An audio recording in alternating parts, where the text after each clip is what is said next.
Merci de votre fidélité. Bienvenue à ce nouveau numéro de votre émission Focus.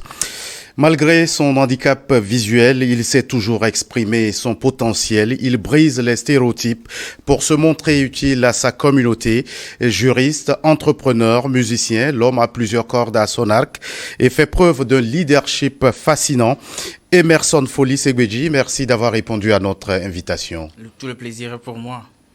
Alors, Monsieur Segbeji, l'histoire de cette invitation tient à un message que vous m'avez envoyé. Bonjour, je suis Emerson Foley Segbeji. Je donne des cours de musique, guitare, piano. Abonnez-vous à ma page et faites-la partager. Comment réagissez-vous, comment vos interlocuteurs réagissent face à ces messages que vous leur envoyez? Bien sûr. Alors, mes interlocuteurs sont très souvent très réactifs. La plupart sont vraiment fascinés. Et il y a d'autres qui sont un peu curieux, qui attisent beaucoup de curiosité, qui se disent, mais vous dites que vous êtes non-voyant. Comment est-ce que vous arrivez quand même à manipuler votre téléphone? Il y a un tas de questions que je ne peux même pas essayer de relater ici. Mais bon, c'est globalement ce qui se passe dans ma messagerie quand j'envoie ce genre de messages. Vous avez un talent hors norme, nous allons le découvrir sur ce plateau. Mais comment d'abord est née cette passion pour la musique et surtout l'usage des instruments comme le piano, la guitare que vous avez actuellement sous la main? Alors, je dirais que depuis mon enfance, en fait, j'ai vécu avec mon père qui est un technicien de son. Donc, depuis tout petit, il nous a habitués avec des CD par-ci, des cassettes par-là, où on écoute de la très bonne musique à la maison. Ensuite, malheureusement, je suis devenu non-voyant. Et très souvent, les non-voyants sont connus pour être des gens qui sont vraiment des artistes, des musiciens et tout et tout. Donc, j'ai commencé la musique avec mes amis qui sont aussi des non-voyants auxquels je fais un coucou au passage. Et ensuite, je me suis dit, pourquoi ne pas apprendre quelques instruments? Donc, j'ai commencé avec de la batterie. Ensuite, j'ai migré sur de la guitare solo parce que voilà, ça me plaisait bien. J'ai réalisé en fait que quand j'écoutais des morceaux, j'aimais particulièrement le son de la guitare. Donc là, j'ai appris la guitare et puis ensuite, s'en est suivi le reste, piano, guitare, basse et puis voilà. Est-ce que vous avez commencé à toucher à ces instruments avant que votre handicap n'arrive ou après? Après. Vraiment très longtemps après, parce que même quand je suis devenu non-voyant, c'est devenu non-voyant en 2009 et je n'ai commencé à toucher des instruments qu'en 2015-2016. Et apprendre à jouer à la guitare et en devenir professionnel malgré votre handicap. Vous est-il arrivé de vous dire ce n'est pas de la mer à boire? Ah bah oui, parce que vous savez, quand il y a, très souvent ce que je dis, c'est que quand vous avez de la passion, quand vous avez quelque chose qui brûle en vous comme une certaine flamme et tout, vous donnez en fait corps et âme pour cette chose-là et vous ne pouvez que réussir en fait. Donc ça n'a pas du tout été de la mer à boire. Moi plutôt je l'ai perçu sous un angle de passion, de quelque chose qui m'égaye. Et des fois j'ai même l'habitude de dire à mes amis, quand je suis en colère, que je suis très fâché, je prends juste ma guitare et je suis relax. Et contrairement à d'autres qui sont dans la même situation que vous, vous vous êtes refusé à prendre votre handicap avec fatalité. Qu'est-ce qui vous motive? Je dirais ce qui me motive, c'est mon mindset. C'est mon mindset parce que j'ai un mindset vraiment d'acier qui m'a été inculqué dès déjà le fait que je sois devenu non-voyant, que je suis allé me faire opérer en Italie. J'ai eu des gens qui m'ont accompagné et qui m'ont donné un mental assez fort, qui m'ont dit « Hey Emerson, tu sais, tu peux être non-voyant, mais tu peux faire tout ce que les personnes qui voient peuvent faire. » De là, j'ai pu acquérir en fait une psychologie de fer. Et même quand il y a des gens à côté de moi qui pleurent et qui me disent « Tu es non-voyant, mais tu ne te soucies pas », je leur dis « Vous savez, c'est pas la fin du monde. » Et voilà. En 2016, vous partez aux États-Unis à la faveur du programme YALI, près de 2 mois de formation au pays de l'oncle Sam. En quoi cette expérience américaine vous a-t-elle été utile? Cette expérience américaine, je dirais que ça a façonné le fait de devenir un entrepreneur. Ça a vraiment façonné ma vie sur le plan entrepreneurial. Parce que aujourd'hui, si je peux réaliser des choses, si je peux lancer des business, essayer d'arriver, même si j'arrive pas encore à franchir les gros paliers, si j'arrive à avoir de petites réussites, je dirais que c'est ce programme-là qui m'a donné en fait les outils nécessaires pour le faire. J'étais dans le track de Business and Entrepreneurship. J'ai été dans une université où on forme les gens qui sont de très grands entrepreneurs et je dirais que ça m'a été vraiment utile dans presque toutes mes activités. Aujourd'hui, je dis souvent à mes amis que je suis très business-minded parce que je vois je vois de l'argent partout en fait. Donc, c'est ce que m'a apporté ce grand programme que j'adule d'ailleurs. Alors, Emerson, revenons maintenant à votre passion, la guitare. À vos apprenants, vous leur enseignez comment jouer les accords. Allons-y pour une démonstration. Ok. Alors, si j'ai un élève, je commence par lui montrer en fait les cases de la guitare. Je lui dis, la personne tient sa guitare entre ses mains et je lui dis, ok, joue-moi cette corde peut-être, la corde que je viens de jouer. Elle joue cette corde et je dis, ok, maintenant, tu poses ta main comme je l'ai fait sur ma guitare et tu fais de sorte à ce que tes quatre doigts viennent sur la guitare par ici. Donc, avec tes quatre doigts là... Alors, je vais vous prier de faire monter légèrement la guitare pour que... Voilà. Super. Alors, la première corde, je lui dis de jouer ça. C'est une grande corde. Bon, généralement, dans le jargon guitaristique, on dit que c'est la 6e corde. Donc, on joue cette corde-là et je dis, OK, maintenant, faites venir vos 4 doigts sur la guitare. Et votre premier doigt, mettez-la dans la première case, c'est-à-dire entre ces 2 barrettes-là. Voilà, entre ces 2 barrettes-là, mettez ça ici et pincez. Et quand je dis, la personne n'a qu'à pincer, la personne pince et puis je lui dis, OK, joue-moi ici. Quand la personne le joue, je dis, OK, c'est parfait. Utilisez votre deuxième doigt, ainsi de suite. Et quand la personne s'habitue en fait aux cases, on peut commencer par apprendre des accords. Je lui dis, OK, maintenant, va dans la 3e case de la corde de La. Elle va ici, OK. Dans la deuxième corde de la corde, dans la deuxième case de la corde de Ré, la personne va ici, et puis ça fait un accord de Do.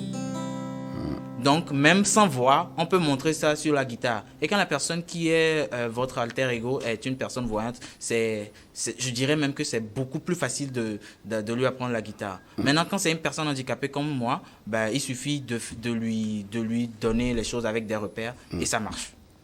Est-ce qu'il vous arrive d'avoir comme apprenants des personnes non-voyantes? Oui, ça m'arrive quelquefois. Est-ce que là, l'expérience est plus difficile? Ce sont des gens qui sont malheureusement, comment je vais dire ça? Pas malheureusement, mais ce sont des gens qui apprennent beaucoup, qui apprennent d'autres instruments, qui veulent s'essayer à la guitare. Donc, je n'ai pas eu des élèves qui sont typiquement non-voyants, qui veulent apprendre de la guitare jusqu'au bout, mais qui veulent juste un peu s'essayer, attraper quelques accords par-ci et par-là, et puis basta, parce qu'ils jouent déjà d'autres instruments. Alors, quel est le secret pour vite assimiler la guitare? Le secret pour vite assimiler de la guitare, c'est de l'abnégation et du courage. Parce que des fois, quand on commence par jouer de la guitare, ça fait mal aux doigts. Mais quand vous avez mal aux doigts, il faut juste savoir que ce sont des cornes qui sont en train de se former sur les doigts. Et quand ces cornes-là seront formées, vous jouerez de la guitare avec virtuosité. C'est pas du tout compliqué. Alors oui, donnez-nous une petite sonorité. Ok, je vous donne voilà, quelques accords.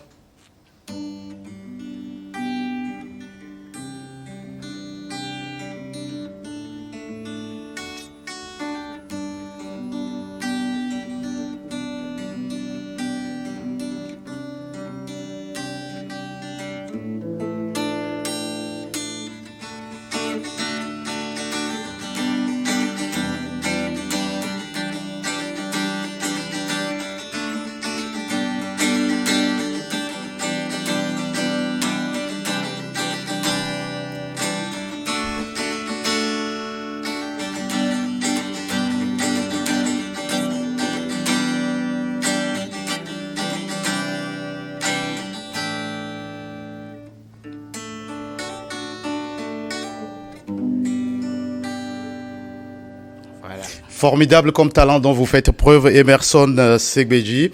Est-ce qu'il vous est arrivé de penser à avoir sur le marché un morceau musical? Bien sûr.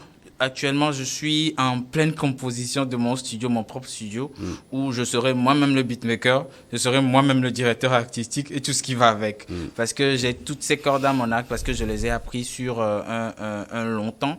Et donc, actuellement, à partir du 20 janvier prochain, je vais essayer d'équiper mon studio qui a maintenant presque tout sauf un contrôleur que je vais essayer d'acheter le 20 janvier prochain. Et puis l'aventure avec le studio musical va commencer.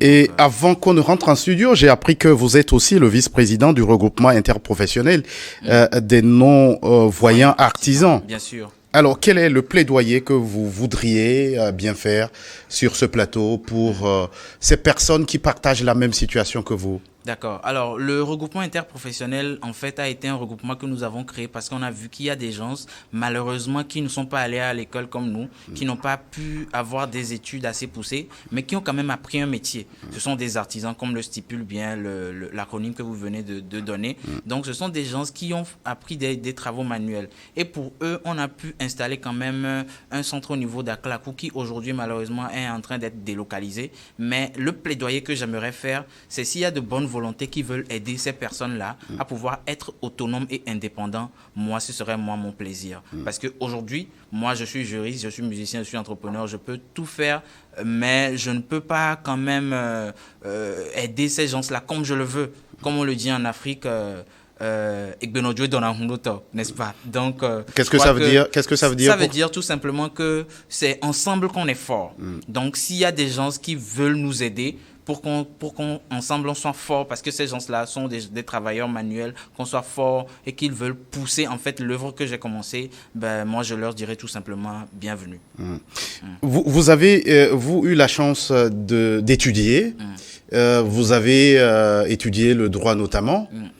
Et ça n'a pas du tout été facile. Non, ça n'a pas été une tasse de thé. Hein. Je me rappelle même de mes premières années en fac de droit, c'était vraiment, vraiment, vraiment compliqué.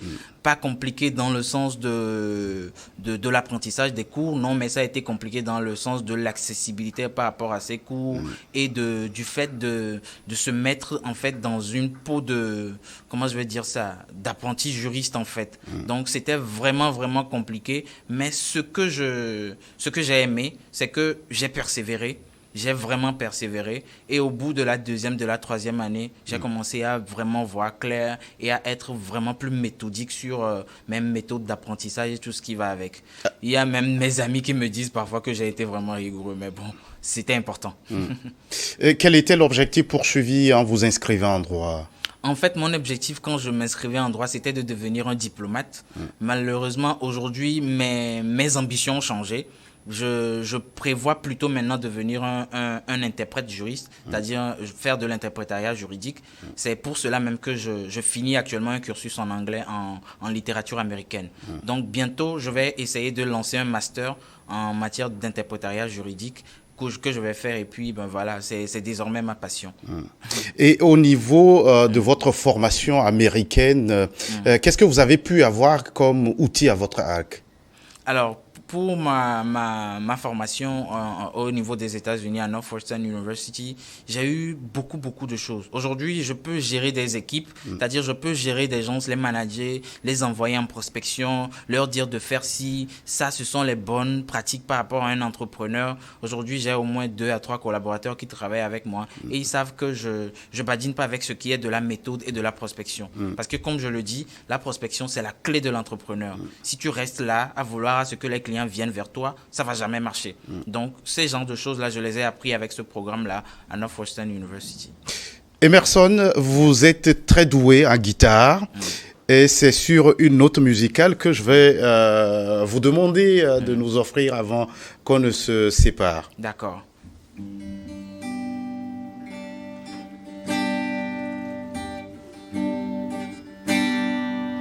Would you cry if I ask you to cry?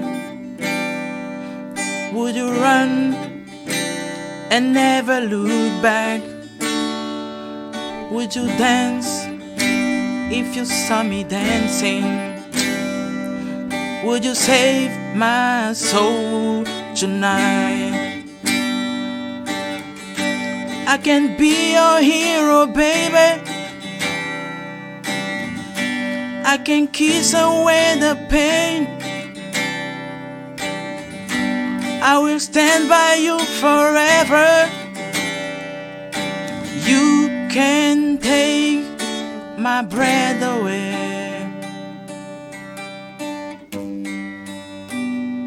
Merci à vous. Merci à vous, Emerson Folis Segbeji. Merci d'être passé sur ce plateau. Vous êtes une personne non-voyante, vous êtes juriste, vous êtes guitariste, vous êtes entrepreneur. Ouais. Plusieurs casquettes sur votre tête. Merci d'avoir répondu à notre invitation. Merci à New World TV et merci à toutes les personnes, toute l'équipe qui travaille ici. J'ai été vraiment accueilli d'une manière chaleureuse. Merci à tout le monde. Ce fut un grand plaisir. Merci aussi à vous qui êtes restés à notre compagnie.